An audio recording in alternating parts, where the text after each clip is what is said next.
For people that want to go on that journey and start something in their living room and build it into a $50 million revenue business, what advice would you give to startup founders that maybe have an idea, they want to get going? What tips would you give to, want to be entrepreneurs?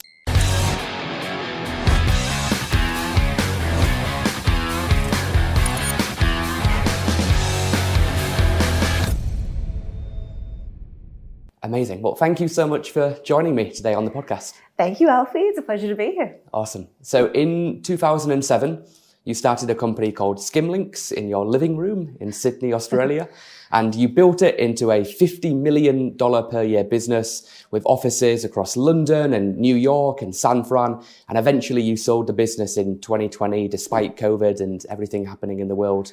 That's amazing. That's an incredible journey, which most people can't even imagine going on.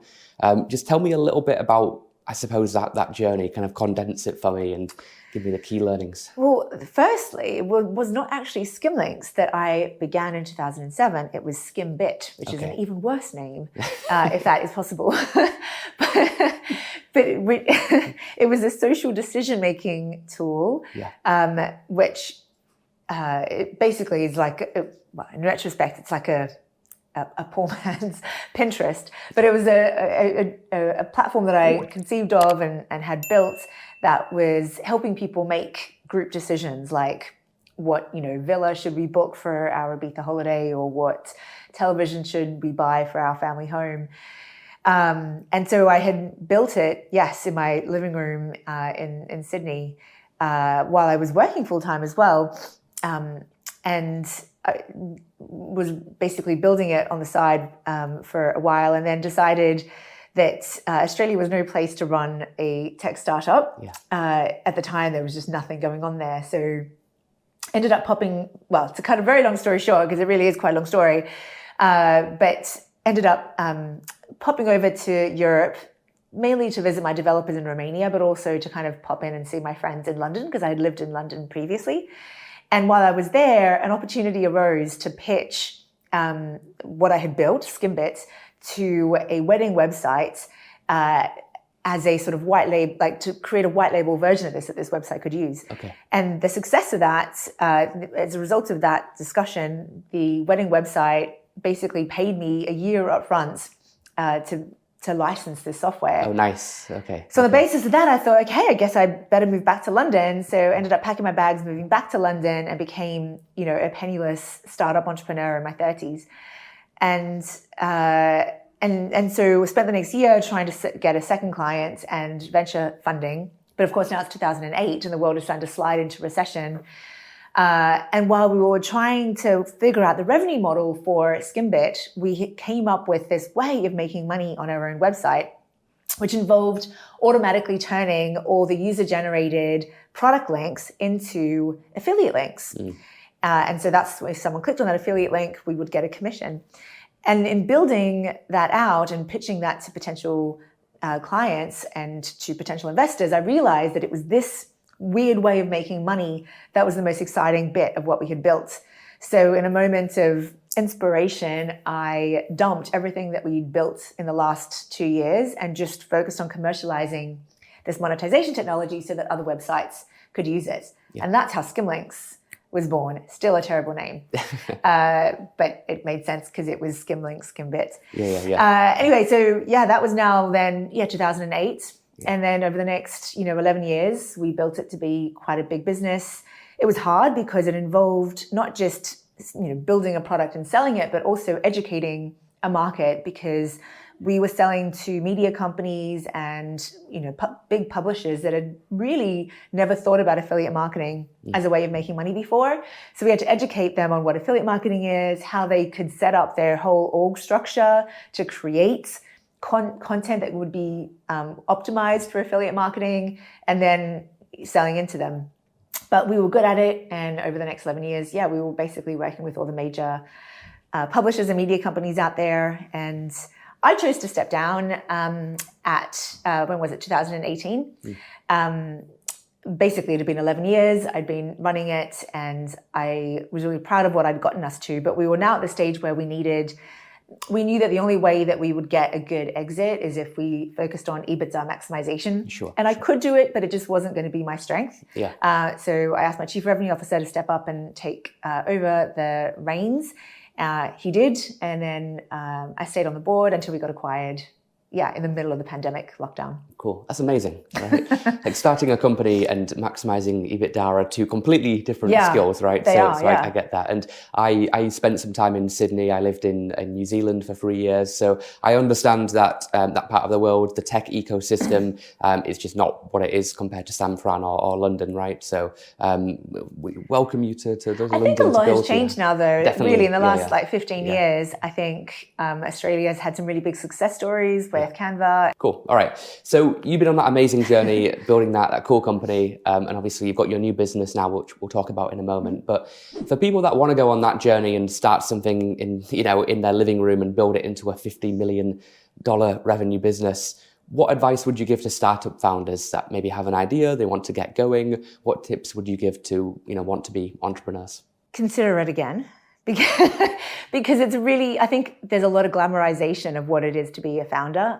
They're sort of the new rock stars. They're the ones that now date the supermodels and, get invited to all the cool parties. And I think it's been sort of painted up to be something that's super fabulous. But the truth of it is it's really bloody hard. And it takes a huge investment and sacrifice. And I think I've seen a lot of people go into it thinking it's going to be this fabulous, cool thing and get overwhelmed by how stressful it is, how hard it is, how underpaid it is. If you're doing it, if you want to make money, there's much better ways of making money than starting a company. I think executives at big companies make a lot more money over time on average than a startup founder will if you bake in the odds of making it. Yeah. So if you still want to do it because you're just so drawn to the joy of creating something, and the next thing I think you need to look at is, do I have the skills? I think there are a lot of founders that come out of university or even skip university entirely and still make successful founders. But I do think, and perhaps it comes with my own bias, but it helps if you've been exposed to some of the skills that it takes. So I think working for an early stage startup for a few years and getting exposed to what it means. What does, what are the metrics that matter? How do you deal with the stress? How do you run a team? How do you create a culture? These are all things that are really, really necessary to be a successful founder, which oftentimes are not something that comes intuitively. It comes from learning, observing, experiencing it yourself. Especially the team management side. I think coming up with good software and working out how to, build great software is, weirdly not the hard bits. The hard bit is, how do you attract talent? How do you keep them motivated? How do you deal with, communication challenges and, the hurdles that inevitably happen? How do you keep your own stamina up and your teams without losing yourself in the process? These are the hard things that you need to be aware of and be prepared for, but I think come easier if you observe how other people go through that and learn through osmosis. Yeah. And I love the honesty of the answer there because, 99% of small businesses probably don't make it and don't succeed and don't become what Skimlinks became, right? So it's important to be honest with people. And you're only interviewing the 1% that kind of made it. That's true. Yeah. And if you talk to, and I speak to a lot of, founder friends that have had failures, and, it takes a toll. And, oftentimes they won't go back into starting a company. They'll go into coaching or consulting or take, a well-paid job. And their startup experience becomes something that has taught them resilience and skills that become then very coveted by companies that hire them. But the truth is that, a lot of companies don't work through no fault of their own. Sometimes it's just not the right time, or, the circumstances are not quite in their favor, or a global pandemic hits. And I think it's, I don't think it should stop someone. And I think the entire VC and investor ecosystem relies on selling this picture. They've got a great content marketing machine going on, the VC industry, which is glamorize and make it look fabulous and a great way to make money, because you want deal flow and to pick the best, and they're the ones that you invest. But what they don't say is there's, a trail of detritus behind them. Is that the right word? Yeah. That is made of the broken dreams of people that, have exhausted themselves in the process. I sound very negative. It is also fantastic and I love it and I would never have done anything else, but I don't think it's for everyone. Yeah, I agree. You did the ultimate goal for a lot of people. You were able to have a successful exit. Mm-hmm. What advice would you give to people that perhaps are a little bit later on in their journey mm-hmm. and they have an asset, they're thinking mm-hmm. about perhaps somebody acquiring that? How would they go about that process? What tips would you give on, having a successful acquisition? Mm-hmm. So there are some exits that happen because someone approaches you out of the blue and gives you a huge sum of money. That's very rare. The majority of acquisitions come about as a result of another company that you've been doing business with in some way. They've been a partner or a customer in some way for a period of time. They've built a relationship with you. They know your team, they know your product. And they've worked out that then there's something there. And then those are the deals that then go on to become something more often than not. So for anyone that has a company and does think that they want to sell in the next few years, you start now. What I did is I mapped out the ecosystem of potential acquirers, understood what each of their motivations might be to buy us. And then you go and invest in building those relationships and creating a vision of what a world where you are part of their company would look like. So it's a lot of storytelling, it's a lot of relationship building, it's a lot of just patience and demonstrating that you are the kind of person and company that they would want in their fold. And I don't know the stats, but I'm sure it's something like 9 out of 10 acquisitions will come about as a result of an existing relationship that very naturally evolves into an acquisition. Yeah. Yeah, it's not what you see on Dragon's Den most of the time, is it? Well, that's only just usually investment. That's not the exit. The exits are hard to achieve. They are because... Hey, this podcast is brought to you by WeLoveAlpha.com. If you're looking to grow and hire and scale your software engineering team in the UK, then go to WeLoveAlpha.com to hire the best software developers on the market. Everything across Java to C# to PHP to Python to React and Angular and mobile and more. Go to WeLoveAlpha.com to hire the best software engineers in the UK now. Unless you're very, very profitable and can thus sort of, buying you then becomes a purely mathematical exercise of what your revenue multiple or profit multiple would be. In all other cases, to take on a loss-making entity, which most startups are, you have to have extreme strategic importance to them. And that is not something that's always immediately understood. And actually, most of these decisions are still made very emotionally, which means they have to like you. Yeah. And you as a founder and the company as a whole needs to have, I guess, a kind of aura around it that has an intangible quality to it. And that, you have to be aware of that and realize that acquisitions are very rarely, again, purely mathematical decisions. There's an emotional element to it. So they have to fall in love with you and your company to get the best valuation. Okay, cool. So fast forward, your latest company, Flown, is like a virtual co-working platform. Yeah. I think I'm describing that right? Yeah. Yeah. Tell me a little bit about the new business, or newish business. It's been a few years now. Yeah. So after I stepped down for Skimlinks, I was experimenting with lots of different ideas about what I wanted to do next. And I was really drawn to the science around flow states and focus. I had read the book Deep Work by Cal Newport and was really inspired by that, as well as the book Flow. And I started to think about what it might look like if I was able to create a platform that could scale the delivery of focus and flow states to everyone. And that's kind of that was the mission that sort of spurned me on. The first iteration of it was very different to what I have now. I really capitalized or sort of focused in on the part of Deep Work, which talked about what Cal Newport called the grand gesture of getting away from your day-to-day as a mechanism or tool for entering a deep work state. So the first version of Flown was sort of an Airbnb for deep work spaces, a network of properties that you could rent in order to go away and write your book or your pitch deck and so on. Wow, very, very different to what you've got now. Yeah, exactly. I mean, the mission's still the same, but the product and how we got there was quite different. What was interesting, though, is that because this time round I really wanted to be mission driven, I didn't want to just have a platform that rich people could afford some of the time, which is what property bookings would be. Sure. So at the same time, I also wanted to offer something that was accessible to anyone regardless of their bank account. So I also looked at the science of deep work and flow states, and looked at the science around secular rituals and around accountability groups and around the process of getting into a flow state and working in a sort of deep work state for, an hour or two at a time, and the importance of play and rest alongside that. So alongside the properties, I also launched these, what we called flocks, which were facilitated live focus sessions. Think of it like a Peloton, but for work. You sign up for a class, but instead of cycling, you're working in silence with other people, and a facilitator just making sure that everyone knows what they're doing, that everyone's behaving, creating the energetic tone at the beginning and at the end, that essentially is turning a task into an event, like a produced event. And so we were running these flocks alongside the properties that you could rent, but we're now, early 2021, and lockdowns are still a thing. Property space was complicated.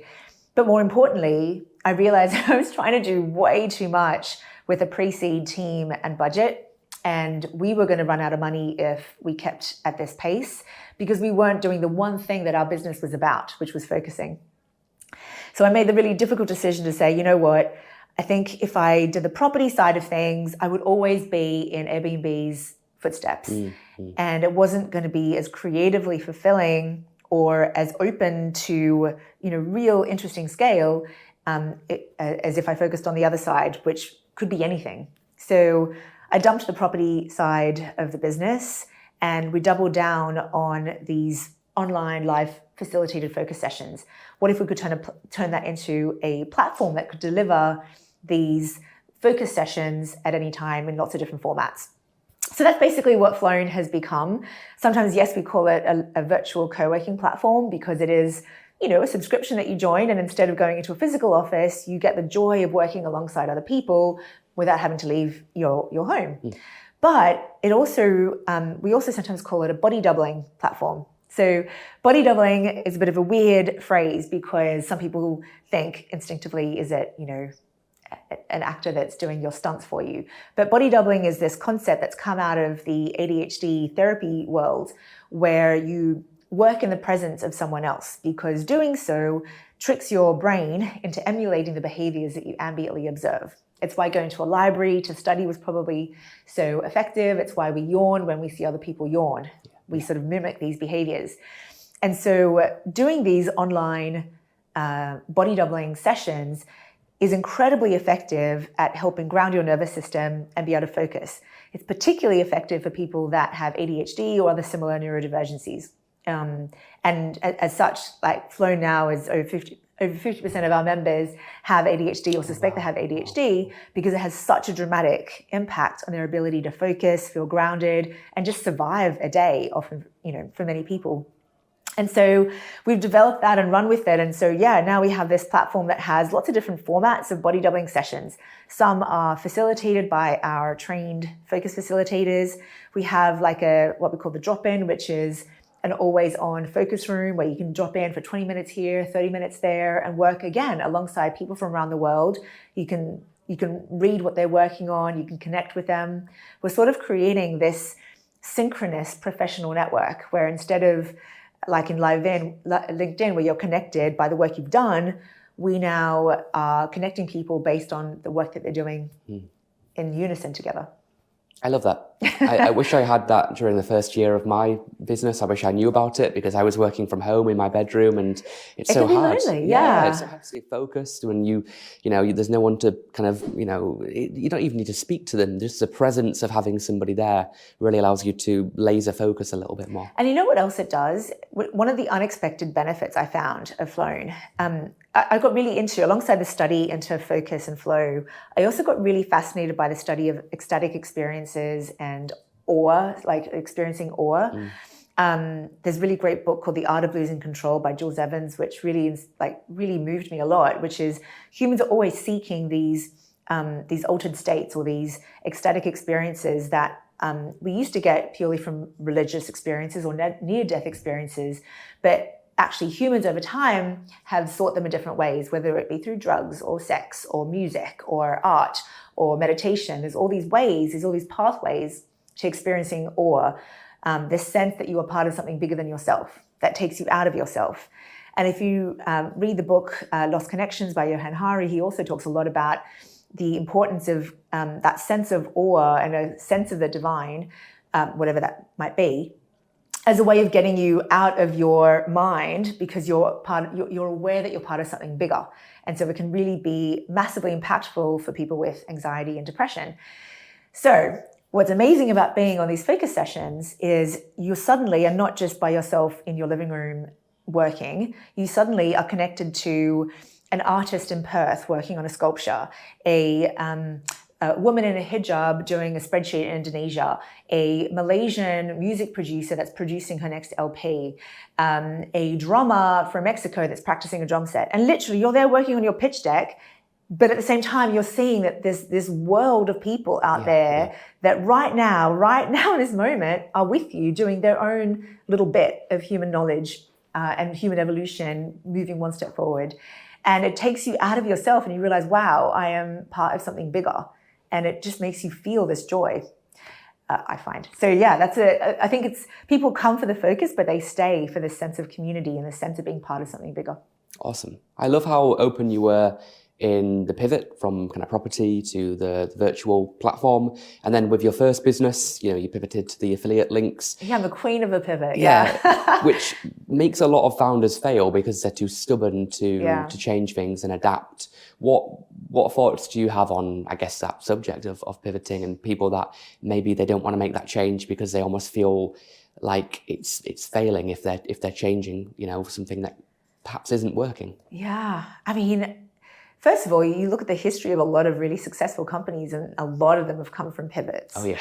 So there's no shame in a pivot, firstly. Secondly, the real innovation comes from getting an insight or a glimpse into something that no one else really has yet and running with it. And sometimes those insights are not accessible unless you're really deeply in the problem space. So it's only sometimes by starting something and really getting deeply into a problem space that you get an insight that nobody else has.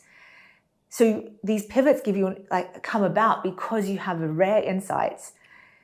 And I think that instead of seeing a pivot as a failure of something not working, I see it as I started something and I knew I had confidence in my ability to work it out on the way.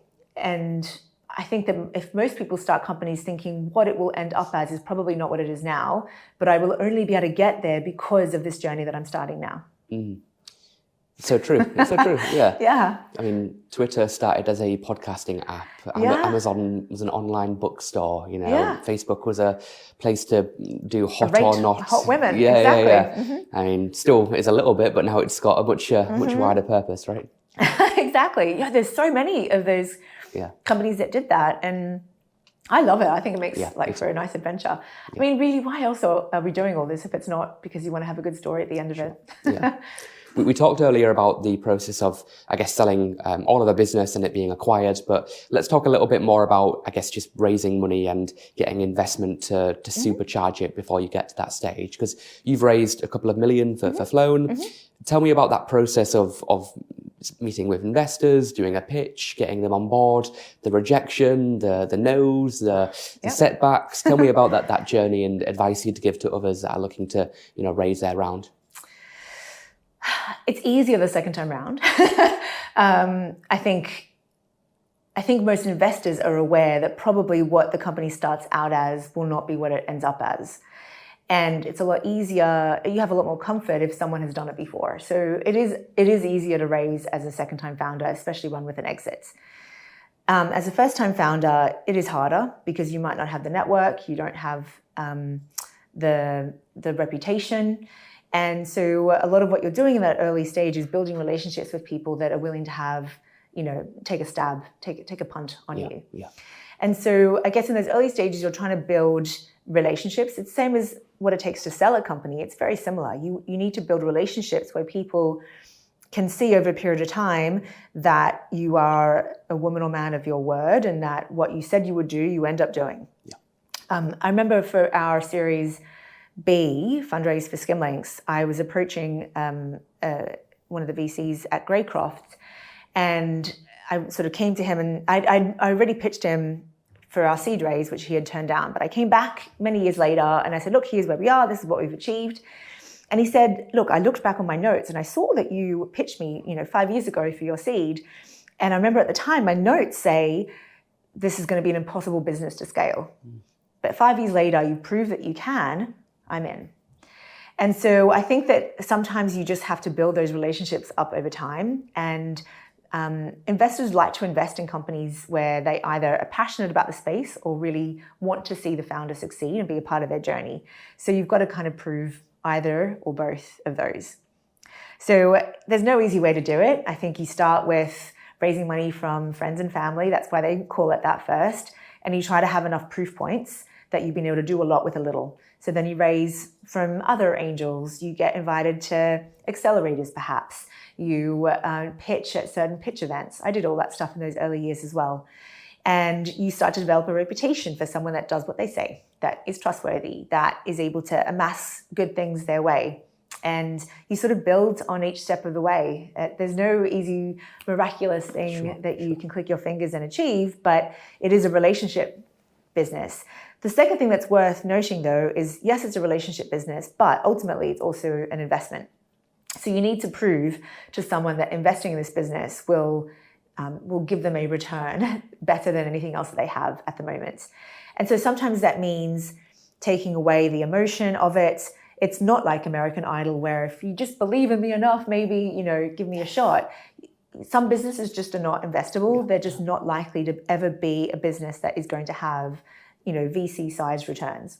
And I think the best thing that a founder looking to raise money can do is work out, A, what they want. Do they really want to go on the VC train? And a lot of them should not. It's once you're on it, you can't get off. And maybe just sticking with angels and growing a business that can be profitable and can be self-sustaining is a better path. But whichever path you take, you need to be able to prove that they will achieve the returns that they're after. And that's not achieved just by a beautiful graph that shows, that everything's going in the right direction. You've got to build something that clearly there's going to be a demand to acquire at a revenue multiple in a certain number of years' time. And sort of making it clear to investors that you are mindful of that and know how to get to that stage will help with the fundraising process. You mentioned it was easier, understandably, to raise money as a second-time founder as opposed to first time. Yeah. You have a success story to fall back on. What are you doing differently, though, as a second-time founder? Because I find that there's probably more that you've learned and forgot, which most first-time founders have learned in the first place, right? So what's second-time founder now doing differently to first-time founder before? Specifically with fundraising? Specifically with your business, I guess, raising the business. I think absolutely the biggest difference is I know that it's very much a marathon, not a sprint. Yeah. And I remember saying that at the end of my Skimlinks journey when I would be asked this kind of question, what would you say to young people? And I would always say that it's a marathon, not a sprint, which means you need to take care of yourself. You need to make sure that you have a great ecosystem of people around you, that you train yourself on how to compartmentalize, because it can be too much. And so this time round, I know how to do that. So I have really clear boundaries of how much I work, of how I take care of myself physically and health-wise, the things I do to nourish me outside of it. I think you have to do that because your job as a founder, more than anything, is to maintain that energy core. You're like a nuclear reactor that has to power everything else. So if you're not at your healthiest and most enthused and sharpest, everything else will fail. So you have to kind of nourish that fire if you want to survive. And that's the biggest thing that I'm doing differently this time. Really clear boundaries. I don't work crazy hours anymore. I don't work weekends. I now live in Portugal because it provides a really great balance energetically, and I'm happier as a result of it. And all those things massively help. That doesn't mean I'm not working hard, but it does mean that I'm really focusing on the subset of things that matter and I've learned to be, there will be hundreds of people that I'm disappointing because I've not responded to their emails or their LinkedIn requests or their requests for coffee. I don't even have the time to say no, let alone actually do them. And I just have to accept that there will be people that I don't make happy, and that I'm okay with, because there's only so much I can do, and I'm doing the best I can. Do you find that hard? I find it hard to switch off. Like not switch off, but have unread emails, have WhatsApp messages I haven't replied to. I almost feel a sense of urgency to get back to them. How do you deal with that? I mean, you accept that there's a low level disquiet that you always live with, and you learn to smother it. You do. It's impossible. Have you read 4,000 Weeks? No. Another really, really brilliant how many weeks you get in a life? Yeah. I used to have a poster on my wall of the 4,000 weeks, and I put in my age, and it was printed based on how many of them had already gone on average. And it's kind of scary to see it, really, and see how little time you really have left. Exactly. But reading the book is great because it also reminds you there will never be a moment that you're on top of things. It is a fanciful thought that if you just work a bit harder, if you buy one more productivity journal, if you do one other thing, you'll somehow magically be on top of everything. You will never get there. So you just got to accept that. There will always be unanswered messages. There will always be things you don't do. And so the subset of things that you choose to do matters. So you make those decisions consciously, and you just accept that nobody on the history of the planet is really on top of things, particularly if they're trying to do anything, ambitious and worthwhile. Yeah. So you learn to accept it. Okay, I will try. Also, be aware that no one has nailed it, and there are just some people that are better than others at smothering the disquiet. I love that quote, smothering the disquiet. It's cool. So in order to do what you have done, you've had to have built a great team of people, right? You did a great interview on the Building Digital Products podcast, which I listened to. You talked about the importance of defining the cultural values within the company, especially from a very early stage as well. Tell me a little bit about why that's important to you, because I find that most founders, they don't do that early, and then it's often too late because everybody's kind of built their own cultures within the business, and it's like herding cats at that point. How do you do it from the get-go, and why is that of vital importance? It's funny, I think there's been, even with Skimlinks, I used to talk a lot about culture, and it became a really big thing, and people thought that culture was, ping pong tables and nice benefits. And that's not culture. Culture are the set of values that you embed through your actions and what you're seen, how you're seen to behave, what you're seen to value, what you're seen to reward, etc. And that then becomes what the culture is. If you don't explicitly define those and explicitly do things to embed them, the culture becomes what you as the founder are seen to do and how you're seen to behave. So you can put all the nice words you want framed on walls, but the culture is actually what you're seen to prioritize, how you're seen to behave. And the reason it's really important to be mindful of it is, especially as you get bigger, you cannot be involved in every single decision that happens. You just can't. And there comes a point, maybe after 8 people, that if you have to decentralize decision-making in some way if you want to be able to achieve any form of scale. And so the way to decentralize decision-making in a way that keeps everyone aligned is that you all have a shared set of values about what good looks like and how you should behave when no one's watching. And so that's why culture is important. And this time around, so I did it very explicitly with Skimlinks. We knew that we were going to, we would an unsexy company in an unsexy space. We were an affiliate marketing automation platform. You try hiring people for that, competing with people that are doing, companies that are doing much sexier businesses. Sure. So instead, we said our culture was going to be what made us an attractive place to work. So we really focused on camaraderie and how to build a place where people felt that they could develop friendships that mattered to them throughout their life. But they were as individuals taken care of, that their learning journeys were supported, that when shit got real, you were there for each other. And my co-founder and I really lived those values, and as a result, I didn't have to tell people what to do. When something really bad happened, they would act in a way that was consistent with our values and our culture. Skimlinks was a very in-office company. And I remember at the time, one of my head of HR wanted us to start hiring some people that were remote. And she's like, here's the reasons why we should do it, because it's going to be cheaper. It's going to give us access to talent that we don't already have. And I remember at the time I said, no, because our culture relies on in-office camaraderie, and we would weaken our culture if we started to diminish that. And I'm still really proud of that decision. With Flown, I knew this time around I wanted a very different culture. Yeah. I'm older. It wasn't as much about partying. It was much more about health and family and balance. I knew I wanted a remote first company, primarily because I wanted to live in Portugal, but also because our customers were going to be people that were working remotely, and it helped with empathy if we were living the experiences and challenges of our customers. So how do you then define, well, what are going to be the values? What are the important ways of behaving that are important to me, and thus I want people to perpetuate even if I'm not there to make the decision with them? And we see it in the way that we, I care more about, one of our values is that we appreciate effort, but we celebrate outcomes. Mm. So that is very clearly about the fact that we're not dicks. We really appreciate people when they try hard, but it's the outcome that we're after. And that implies with it a degree of flexibility about how you get it done, but we need to get it done. We have another one, which is invent the future, don't just rely on the past.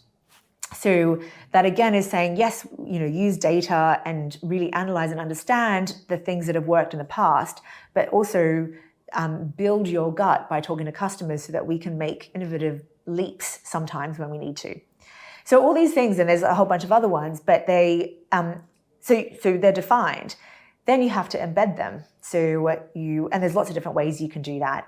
But embedding basically means repetition, weaving it into your ways of working, into your communication channels, into how you hire, how you promote. All of that has to be aligned. But it makes an enormous difference, because then you have a team that are making decisions without you being involved, which means you can move faster, which means that there's alignment, which means you're not wasting time, sorting out a lot of issues. Working out your cultural values, which are really about what parts of yourself do you want to lean into with this company, and how do you want people to behave when no one else is looking? Yeah. And that then becomes the things that you very consciously build into your ways of working. Cool. I love that. What about hiring? You mentioned that a few times then. What do you look for apart from technical skills, and can they actually do the job, right? Let's say they can do the job. What else? You're aligning them to the values and the principles and the beliefs of the company, but what in particular are you looking for? What are the green flags that you're looking out for? Passion and coachability.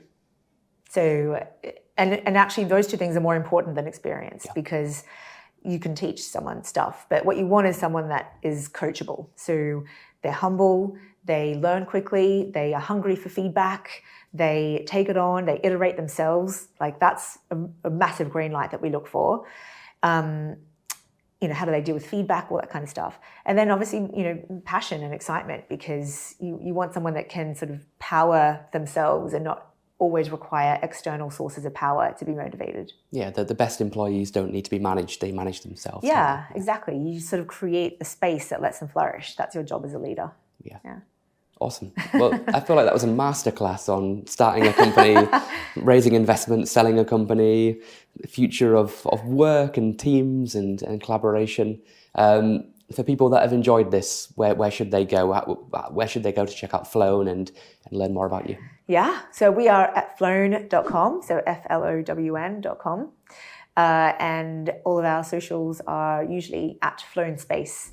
So follow us there. But yeah, Flown is a 30-day free trial, and then the cost of it thereafter is less than the cost of one personal training session, but you get a whole year of mental personal training. And you got flown.com. It's not get flown, it's not try flown, it's flown.com. Amazing. Yeah, there's a whole story behind that too. Yeah.